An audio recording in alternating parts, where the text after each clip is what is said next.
What is camp David? Camp David کے نام کو ساری دنیا میں معتبر جانا جاتا ہے اور اس کی بے پناہ سیاسی اہمیت ہے کیونکہ یہ امریکی صدر کا مقام عمل ہے۔ یہ امریکی صدر کی ایک ایسی سرکاری رہائش گاہ ہے جسے ان کی راحت جاں کے لیے اور ذہنی آسودگی کے لیے مختص کیا گیا ہے۔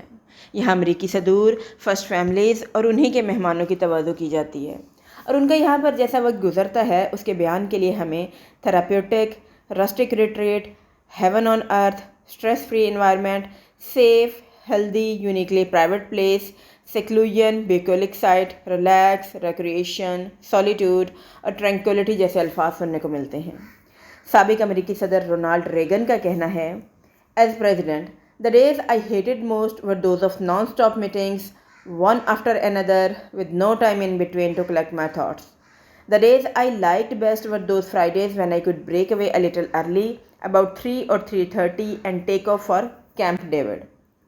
وائٹ ہاؤس کے ایک سابقہ اسٹاف ممبر کا کہنا ہے، It's where a president can be a human being again.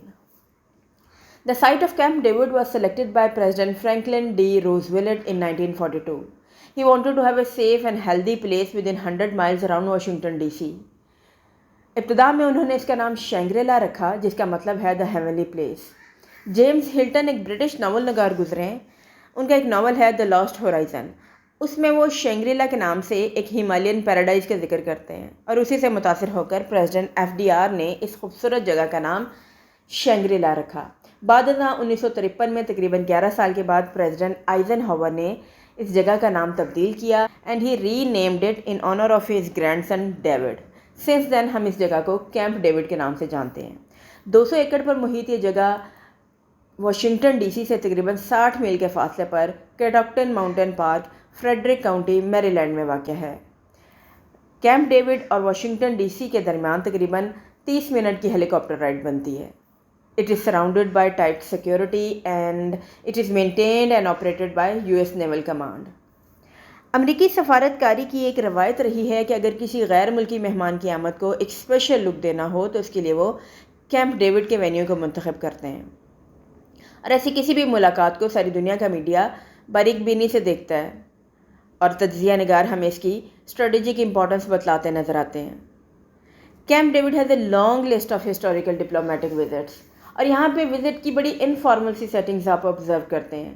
Media کی کوریج سے مکمل دور کمپلیٹ پرائیویسی میں آپ دوران ملاقات واک کر سکتے ہیں، جاگ کر سکتے ہیں، فشنگ کر سکتے ہیں۔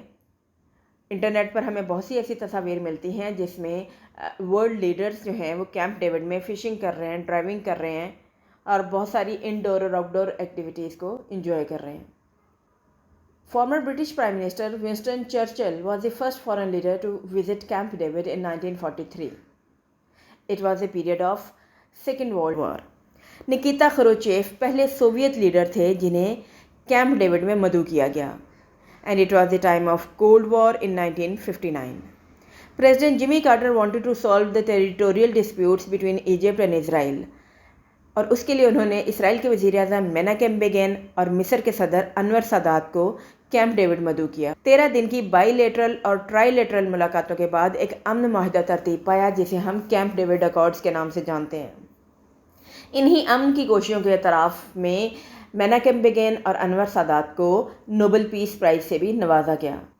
اسی طرح کی امن کی ایک کوشش پریزیڈنٹ بل کلنٹن نے بھی کی تھی اور سن 2000 میں اسرائیلی لیڈر ایہود باراک، فلسطینی لیڈر یاسر عرفات کو کیمپ ڈیوڈ انوائٹ کیا، لیکن ان کی امن کی کوشش بارآور ثابت نہ ہو سکی تھی۔ سن 2003 میں پاکستان کے پریزیڈنٹ مشرف کی میزبانی بھی کیمپ ڈیوڈ میں کی گئی۔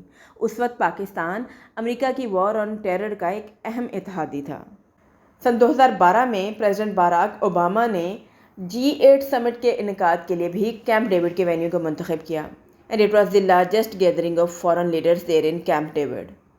ابھی حال ہی میں 2023 میں امریکہ، جاپان اور ساؤتھ کوریا کی ایک اہم ٹرائی لیٹرل ملاقات بھی کیمپ ڈیوڈ میں ہوئی جس میں ریجنل سیکیورٹی ایشوز کو ڈسکس کیا گیا۔ اس ویڈیو کا مقصود ایک ورلڈ فیمس پریزیڈینشل ریٹریٹ کا ایک مختصر تعارف پیش کرنا تھا۔